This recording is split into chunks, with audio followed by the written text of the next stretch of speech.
تو وہ یہ اس کے لیے گاڑی چلانا آسان ہے لیکن اس کے لیے مشکل ہے. ایسے ہی زندگی کی گاڑی چلانا بھی آسان ہے لیکن اس کو بھی سیکھنا پڑے گا کہ نیکیوں کے راستے پر ایکسیلیٹر دباؤ, گناہ بیچ میں آ گیا تو بریک لگاؤ. تو نیکیوں کے راستے پر ایکسیلیٹر دبانا بھی سیکھنا پڑے گا, اور گناہ سامنے آئے تو گناہ سامنے آئے تو اس پر بریک لگانا بھی سیکھنا پڑے گا. اسی کے لیے کہتے ہیں کہ 4 مہینے اللہ کے راستے میں لگا کر زندگی کی گاڑی چلانا بھی سیکھو. ارے سیکھیں گے انشاءاللہ. زندگی کی گاڑی چلانا 4 مہینے لگا کے سیکھیں گے انشاءاللہ. کون سیکھیں گے بھی؟ ماشاءاللہ سارے مجمع نے نیت کی ہے کہ 4 مہینے اللہ کے راستے میں لگا کر زندگی کی گاڑی چلانا بھی سیکھیں گے. یہ کب سیکھیں گے؟ جانے سے پہلے, جانے کے بعد؟ جانے سے پہلے. ہاں جانے سے پہلے سیکھ لیں گے نا انشاءاللہ. کب جانے والے ہیں پتہ نہیں ہے, اس لیے جلدی سے جلدی ترتیب بنانا ہے, جلدی سے جلدی اس کی فکر کرنا ہے. ابھی انشاءاللہ نکاح بھی ہوں گے, ہماری اس مجلس میں نکاح بھی ہوں گے. یہ کچھ نوشا یہاں سامنے بیٹھے ہیں جن کا بھی تھوڑی دیر میں نکاح ہونے والا ہے. مجلس میں بہت سارے وہ نوشا بیٹھے ہوئے ہیں جن کا پہلے نکاح ہو گیا ہے. تو پرانے نوشا ہیں, کچھ نئے نوشا ہیں, اور چند نوجوان ایسے بھی بیٹھے ہوئے ہیں جو امید بھی لگائے ہیں, دعا بھی کر رہے ہیں, ان کو دیکھ کے ارمان بھی کر رہے ہیں کہ اللہ ہماری بھی شادی کرا دے. تو کچھ پرانے نوشا, کچھ ہونے والے نوشا, کچھ اب کے نوشا. تو گویا پوری مجلس ہی نوشاؤں کی مجلس ہے. یہ نوشاؤں کی مجلس ہے ماشاءاللہ. نکاح انسان کی ایک ضرورت ہے, ایسے ہی نکاح ایک معاملہ ہے, لین دین, اور نکاح ایک عبادت ہے. اللہ کے رسول صلی اللہ علیہ وسلم اور تمام انبیاء کی سنت ہے. نکاح کے بغیر مرد ادھورا رہتا ہے, نکاح کے بغیر عورت ادھوری رہتی ہے.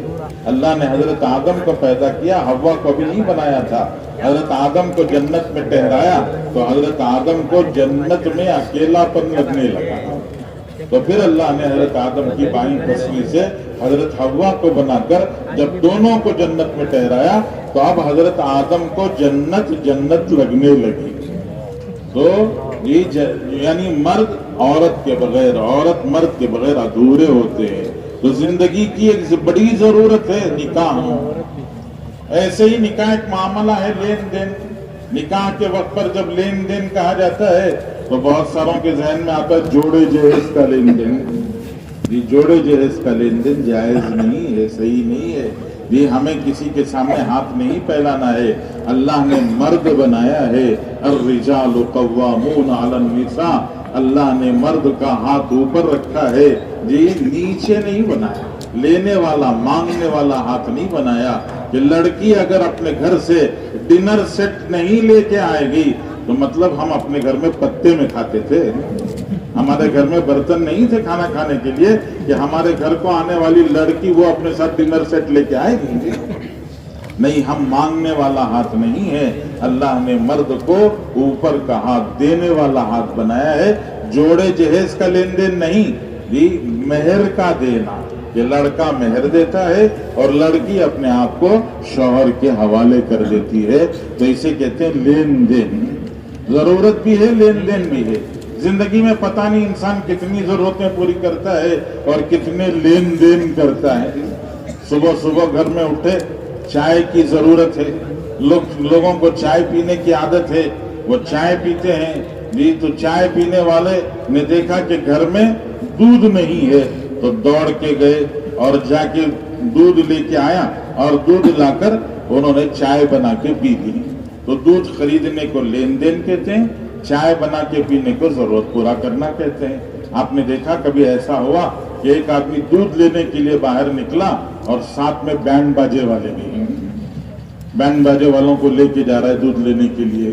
دودھ لینے کے لیے گیا اور پوری گلی میں روشنی ہو گئی. ہوتا ہے ایسا؟ نہیں ہوتا. آدمی خاموشی سے جاتا ہے, دودھ لے کے آتا ہے, گھر میں چائے بنا کے پی لیتا ہے. تو ایسے ہی نکاح کی ضرورت بھی پوری کرنا چاہیے. ہاں البتہ اللہ کے رسول صلی اللہ علیہ وسلم نے اتنی تاکید فرمائی اعلنوا النکاح وجعلوہ فی المساجد، نکاح کا اعلان کرو، بغیر بتائے کہ نکاح کرو گے تو کبھی کبھی نوجوان لڑکا گھر کے سامنے رات کے 10-11 بجے کھڑا ہے، پڑوس والے گزر رہے ہیں، پڑوس والوں نے دیکھا اس شریف گھرانے میں جہاں جوان بچیاں رہتی ہیں یہ نوجوان کیوں کھڑا ہے، لوگوں کے دلوں میں شبہ پیدا ہوگا، تہمت لگائیں گے۔ اس لیے اللہ کے رسول نے فرمایا اعلنوا النکاح، نکاح کا اعلان کرو، لوگوں کو بتاؤ اس بچی کا فلاں بچے سے نکاح ہو گیا ہے، تو تب لوگوں کو شبہ نہیں ہوگا، تہمتیں نہیں لگیں گی۔ تو نکاح کو سادگی کے ساتھ میں ہونا چاہیے۔ اللہ کے رسول صلی اللہ علیہ وسلم نے فرمایا اعظم النکاح برکتاً ایسرہ مؤونہ، بابرکت نکاح وہ ہوتا ہے جس میں نکاح کے نام پر کم سے کم پیسہ خرچ ہوتا ہے۔ نکاح مال لٹانے کا موقع نہیں ہے۔ لوگ کہتے ہیں اس زندگی میں ایک شادی کرتے ہیں، لٹاؤ مال، لگاؤ اڑاؤ، سب کو خوش کرو، اپنوں کو، پرایوں کو، دوستوں کو، نزدیک والوں کو، دور والوں کو، سب کو خوش کرنے کی فکر میں اللہ رسول کو خوش کرنا بھول جاتے ہیں۔ نکاح لوگوں کو خوش کرنے کا موقع نہیں ہے، نکاح اللہ رسول کو خوش کرنے کا موقع ہے۔ کہ نکاح کا مقصد کیا؟ دو دلوں کا ملنا، اور دو دل ملیں گے اس وقت پر جب اللہ کا فیصلہ ہوگا۔ یہ جب دو دل ملیں گے تو ایک جوڑا بنے گا۔ لوگ رخصتی کرتے وقت پر کہتے ہیں یہ جوڑا سدا سلامت رہے، تو جوڑے کا سدا سلامت رہنا دل ملنے پر رہے۔ دل ملیں گے تو جوڑا بنے گا، پھر وہ جوڑا ایک چھوٹا کنبہ بنے گا، وہ کنبہ ایک چھوٹا خاندان بنے گا، وہ خاندان ایک قبیلہ بن جائے گا، ایک آبادی میں تبدیل ہو جائے گا۔ تو پہلے دل ملنا چاہیے، اور دل ملانے کی طاقت نہ میرے پاس ہے نہ آپ کے پاس ہے، نہ ہم جن کو شادیوں میں منت کر کے بلاتے ہیں ان کے پاس ہے۔ دل ملانے کی طاقت صرف اللہ کے پاس ہے۔ قلوب العباد بین اصبع الرحمن، تمام انسانوں کے دل رحمان کی دو انگلیوں کے بیچ میں، یقلبہ کیف یشاء، وہ جدھر چاہتا ہے ادھر موڑ دیتا ہے۔ اس لیے نکاح اللہ رسول کو خوش کرنے کا موقع ہے۔ یہ نکاح میں اگر اللہ رسول کو خوش کریں گے اللہ تعالیٰ دل ملا دیں گے۔ تو کہتے ہیں دل مل جانا یہ نکاح کی برکت ہے، اور یہ برکت کب ملے گی؟ جب نکاح کے نام پر ہم پیسہ نہیں اڑائیں گے، پیسہ نہیں لٹائیں گے، پیسہ نہیں خرچ کریں گے۔ لوگ کہتے ہیں ہمارا پیسہ ہم اڑا رہے ہیں، تمہارے پیٹ میں درد کیوں ہو رہا ہے؟ ہمارے پیٹ میں درد نہیں، دل میں درد ہو رہا ہے کہ اللہ کا دیا ہوا مال اس طرح اڑانے کے لیے اللہ نے نہیں دیا تھا، اس مال میں دوسروں کا حق تھا اور آپ نے اپنی خواہش میں اڑا دیا۔ اس لیے کہتے ہیں نکاح یہ کم سے کم پیسہ خرچ کر کے، نکاح میں دو ہی خرچ ہیں، ایک مہر ادا کرنا، دوسرا ولیمہ کرنا۔ مہر ادا کرو اور اللہ نے مہر کے ادا کرنے میں یہ بات بتائی لڑکیوں کے خاندان اور گھرانے والوں سے پوچھ کے ادا کرو، ان کے گھرانے کا جو معیار، ان کا جو سٹیٹس ہے اس کے اعتبار سے مہر بنتا ہے۔ آج اس میں بھی لوگ غلطی کرتے ہیں، لڑکے والے اپنی مرضی سے جو چاہتے ہیں بول دیتے ہیں، لڑکی والے اتنے مجبور رہتے ہیں کہ وہ کچھ آواز ہی نہیں نکالتے ہیں، اس لیے وہ جو کہا جائے مان لیتے ہیں۔ اور ولیمہ کرو، لڑکے والوں کے ذمہ ہے دونوں کام، لڑکی کے ذمہ، لڑکی والوں کے ذمہ کچھ نہیں ہے۔ کیوں؟ 18 سال 20 سال پال پوس کر، دل کا ٹکڑا بنا کر، آنکھوں کا نور بنا کر جس بچی کو رکھا تھا وہ دل کا نور دے رہے ہیں، آنکھوں کا نور دے رہے ہیں، جگر گوشہ دے رہے ہیں، دل کا ٹکڑا دے رہے ہیں، اس سے بڑھ کے اور کیا دیں گے؟ اس لیے لڑکی والوں کے ذمہ نہیں، لڑکے والوں کے ذمہ دو خرچ ہیں۔ تو نکاح کو سادہ ہونا چاہیے، اور ابھی نکاح ہوگا ماشاءاللہ، پہلے بہت ساروں کے نکاح ہو گئے ہیں۔ یہ لڑکی صرف جس شوہر کے اس جملے پر کہ میں نے قبول کیا، اپنے آپ کو، اپنا گھر بار، ماں باپ، بھائی بہن سب کو چھوڑ کر ایک نئے گھر میں جا کے آباد ہو جاتی ہے، اسی گھر میں رہ جاتی ہے۔ اس لیے یہ یاد رکھنا چاہیے کہ ازدواجی زندگی، شادی کے بعد کی زندگی کیسے گزارنا، شادی کے بعد کی زندگی کیسے گزارنا، یہ بھی سیکھنے کی چیز ہے۔ شادی کے بعد کی زندگی کیسے گزارنا؟ فرمایا 3 اصولوں پر گزارنا۔ پہلا اصول ہے جس سے نکاح کیا اس سے محبت کرنا. نکاح کسی سے، محبت کسی سے نہیں. کہ نکاح کسی سے کر لیا، محبت کسی اور سے ہے نہیں. اللہ کے رسول صلی اللہ علیہ وسلم نے بتایا ہے، خود اللہ کے رسول نے اپنی ازواج مطہرات سے سب سے زیادہ محبت کیا ہے. حضرت عمرو بن عاص رضی اللہ تعالیٰ نے پوچھا رسول اللہ صلی اللہ علیہ وسلم سے، رسول اللہ آپ سب سے زیادہ کس سے محبت کرتے ہیں؟ یہ سوال میرے سے، یہاں بیٹھے ہوئے لوگوں سے اگر کیا جائے، کسی کی ہمت نہیں ہے کہ وہ اپنی بیوی کا نام لے سکے. کسی کو ہمت نہیں ہے بیوی کا نام لینے کی. پوتے کا نام، نواسے کا نام لے لے گا، بیوی کا نام نہیں لے گا. اللہ کے رسول سے پوچھا گیا آپ کو سب سے زیادہ محبت کس سے ہے؟ تو اللہ کے رسول نے فرمایا عائشہ سے.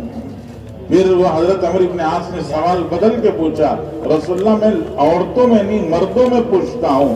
تو حضور کا جواب سنو، اللہ کے رسول نے فرمایا ابوہا، عائشہ کے ابا سے. ارے کون ہے عائشہ کے ابا؟ کون ہے عائشہ کے ابا؟ بولو نا. حضرت ابو بکر. حضور نے ابو بکر نہیں کہا، حضور صلی اللہ علیہ وسلم نے فرمایا عائشہ کے ابا سے. تو جس سے نکاح کیا اس سے محبت کرنا.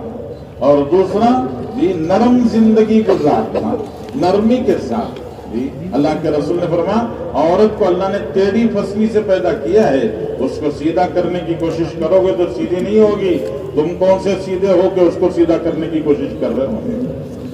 تو اس کے ٹیڑھے پن میں فطرت ہے، اس کے ٹیڑھے پن کے ساتھ میں فائدہ اٹھاؤ. کیسے؟ فلیکسیبل بن کر، نرم بن کر اس سے فائدہ اٹھاؤ. اور تیسری چیز بتایا معاف کرنا. یہ غلطی کس سے نہیں ہوتی؟ ہر چھوٹے بڑے سے بھول چوک ہوتی ہے، غلطی ہوتی ہے. اگر بھول چوک ہو جائے، غلطی ہو جائے تو بیوی کو بھی معاف کرنا. اس سے اس کے ساتھ میں پکڑ دھکڑ کا، طنز تانے کا کام معاملہ نہیں کرنا. غلطی بیوی سے ہو گئی اور شروع کر دیا تمہارا خاندان ایسا، تمہارا گھرانہ ایسا، وہ بچی پریشان ہو جاتی ہے. مجھ سے بھول ہوئی، میرے ماں باپ نے کیا کیا، میرے گھر خاندان نے کیا کیا. اس لیے تانے طنز کی زندگی نہیں، تانے طنز کے نشتر، گالی کے نشتر، گالی کے تیر چلا کے نہیں، معاف کر کے زندگی گزار. یہ تین اصول ہیں ازدواجی زندگی کو خوشگوار جنت نشاں بنانے کے. کہ جس سے نکاح کیا اس سے محبت کرنا، نرمی سے زندگی گزارنا اور معاف کرنا. کریں گے انشاءاللہ. جن کی شادیاں ہو رہی ہیں وہ بھی کریں گے، جن کی ہو گئی وہ بھی کریں گے انشاءاللہ. یہ ازدواجی زندگی گزاریں گے نا انشاءاللہ. اور سادی سیدھی شادیاں بھی کریں گے انشاءاللہ. سادی سیدھی شادیاں بھی کریں گے انشاءاللہ. بولنے ادھر بھی نا. سادی سیدھی شادیاں بھی کریں گے انشاءاللہ. جن کی ہو گئی انہوں بھی کریں گے. اپنی نہیں تو اپنے بچوں کی تو کریں گے نا انشاءاللہ. اللہ توفیق عطا فرمائے. اعمالنا من يهده الله فلا مضل له ومن يضلله فلا هادي له. نشهد ان لا اله الا الله وحده لا شريك له ونشهد ان سيدنا مولانا محمدا عبده ورسوله ارسله بالحق كافة للناس بشيرا ونذيرا وداعيا الى الله تعالى باذنه وسراجا منيرا. وصلى الله تعالى عليه وبارك وسلم تسليما كثيرا كثيرا. اما بعد فاعوذ بالله من الشيطان الرجيم. بسم الله الرحمن الرحيم.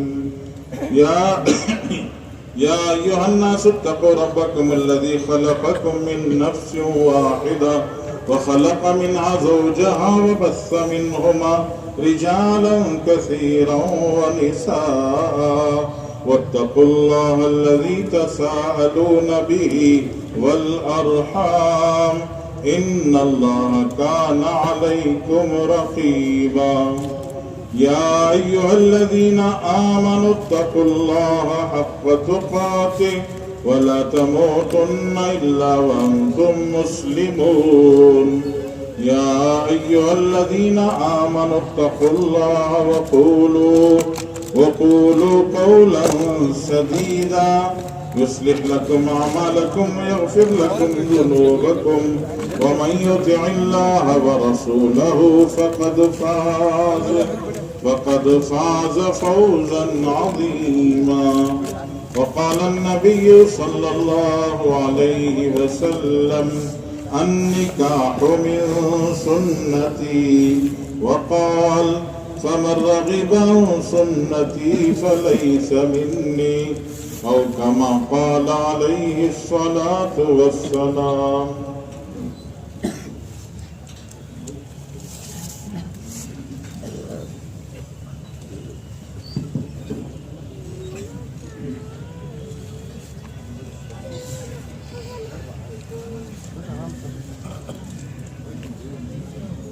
جی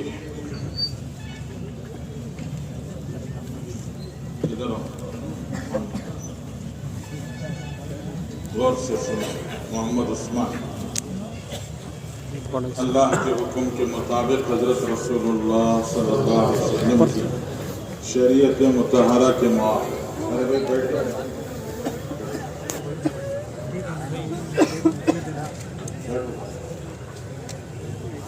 آگے جہاں ہو نہیں.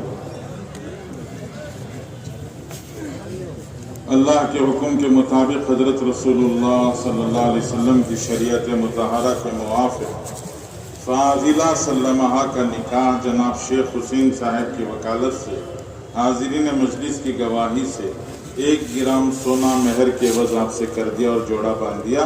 فاضلہ سلمہ کو آپ نے اپنے نکاح میں قبول کیا. بارک اللہ لک و بارک اللہ علیک و جمع بینکما فی خیر. پرویز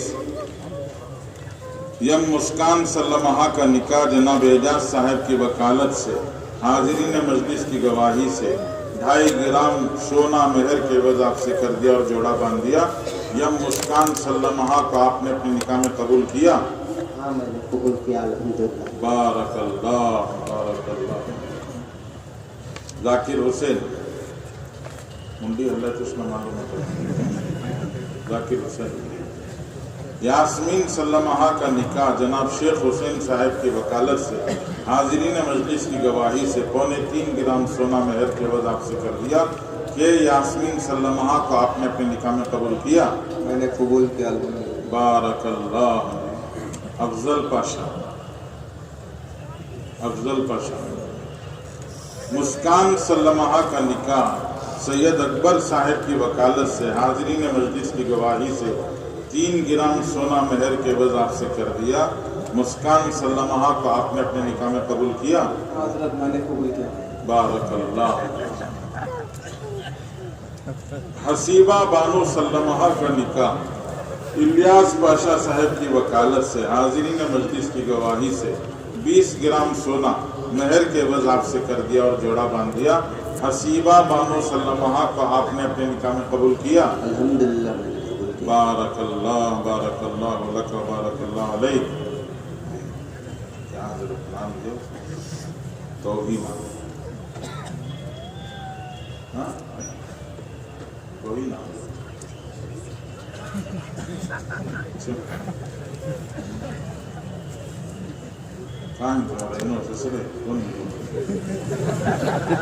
نام برابر نہیں ہے بچی کا. توہینہ نام برابر نہیں. کیا بچی کا نام توہینہ؟ ہاں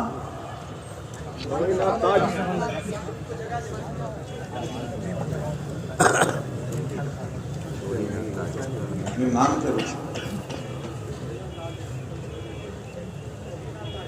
توہین کا تو معلوم. نام کے مطلب معلوم کیا نہیں معلوم. یہ اچھی بات ہے. میرے بولنے کا یہ ٹھیک ہے. سنو بابا. توہینہ تاج سلمہ کا نکاح سید سکندر صاحب کی وکالت سے حاضرین مجلس کی گواہی سے 2 گرام سونا مہر کے عوض آپ سے کر دیا. توہینہ تاج سلمہ کو آپ نے اپنے نکاح میں قبول کیا. الحمدللہ میں نے قبول کیا. بارک اللہ لک. جی سید علی یہ ایمن تسکین سلمہ کا نکاح محمد صادق صاحب کی وکالت سے حاضرین مجلس کی گواہی سے 2 گرام سونا بشکل زیور مہر کے عوض آپ سے کر دیا. یہ ایمن تسکین سلمہ کو آپ نے اپنے نکاح میں قبول کیا؟ الحمدللہ میں نے قبول کیا. بارک اللہ. قیوم عبدالقیوم جی. رقیہ بانو سلمہ کا نکاح عبدالستار صاحب کی وکالت سے حاضرین مجلس کی گواہی سے 2 گرام سونا مہر کے بعد آپ سے کر دیا. رقیہ بانو سلمہ کو آپ نے اپنے نکاح میں قبول کیا؟ میں نے قبول کیا الحمدللہ. محمد آفرید. ندا عرشیہ سلمہ کا نکاح سلطان خان صاحب کی وکالت سے حاضرین مجلس کی گواہی سے 21 گرام سونا مہر کے عوض آپ سے کر دیا اور جوڑا باندھ دیا. ندا عرشیہ سلمہ کو آپ نے اپنے نکاح میں قبول کیا؟ الحمدللہ میں نے قبول کیا. بارک اللہ. منیرہ سنیرہ کیا ہے؟ سنیرہ جی. محمد صدیق.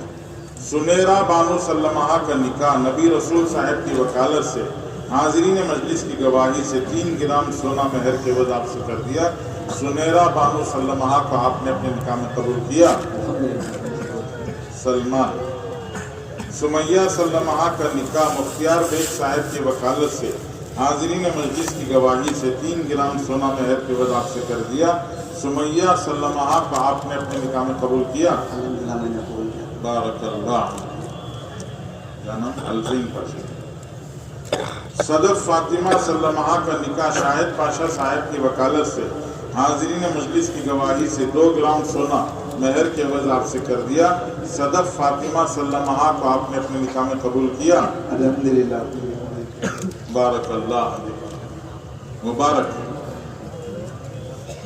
اسما خانم سلمہ کا نکاح حاجی اسماعیل صاحب کی وکالت سے حاضرین مجلس کی گواہی سے 4 گرام سونا مہر کے عوض آپ سے کر دیا. اسما خانم سلمہ کو آپ نے اپنے نکاح میں قبول کیا؟ جی الحمدللہ میں نے قبول کیا. بارک اللہ. شہزاد. شہزاد.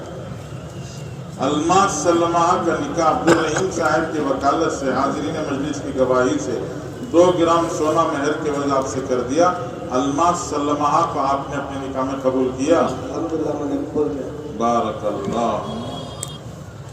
عاقب. سبیحہ بیگم سلمہ کا نکاح شیخ ذاکر صاحب کی وکالت سے حاضرین مجلس کی گواہی سے 4 گرام سونا مہر کے عوض آپ سے کر دیا. سبیحہ بیگم سلمہ کو آپ نے اپنے نکاح میں قبول کیا؟ الحمدللہ میں نے قبول کیا. بارک اللہ. محمد معاذ. عذرا آمینہ سلمہ کا نکاح الطاف حسین صاحب کی وکالت سے حاضرین مجلس کی گواہی سے 7 گرام سونا مہر کے عوض آپ سے کر دیا اور جوڑا باندھ دیا. عذرا آمینہ سلمہ کو آپ نے اپنے نکاح میں قبول کیا؟ میں نے قبول کیا الحمدللہ. بارک اللہ. ندیم عرفان. عائشہ. عائشہ کچی سلمہ کا نکاح محمد عمران صاحب کی وکالت سے حاضرین مجلس کی گواہی سے 2 گرام اور 360 ملی گرام مہر کے عوض آپ سے کر دیا اور جوڑا باندھ دیا. عائشہ کچی سلمہ کو آپ نے اپنے نکاح میں قبول کیا؟ ہاں میں نے قبول کیا الحمدللہ. بارک اللہ. بارک اللہ لک و بارک اللہ علیہ وجمع بینکما فی خیر. ماشاءاللہ ان سب نوشاہوں نے یہ ارادہ کیا کہ ہم انشاءاللہ اجتماع کے میدان میں سیدھا سادہ نکاح کر لیں گے.